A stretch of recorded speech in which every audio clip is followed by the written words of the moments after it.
Welcome to McPlum, simple solutions served daily. You start by verifying basics so you won't chase ghosts. Check Windows and Powershell versions, then open Powershell as administrator immediately.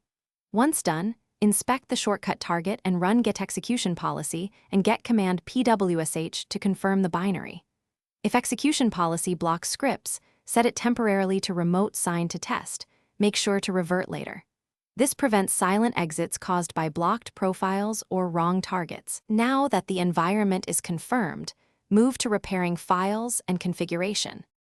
Next, you repair core components that commonly crash shells. Run sfc/scano, follow with dism/online/cleanupimage/restore health to fix corrupted system files.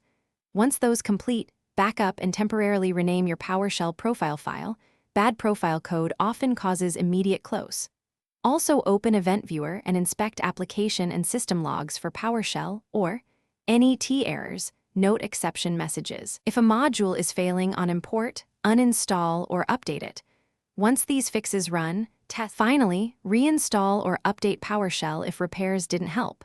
Use the Microsoft Store, MSI from GitHub, or Winget install pwsh to get a clean binary. Test launch with pwsh, no profile execution policy bypass to isolate startup scripts and settings.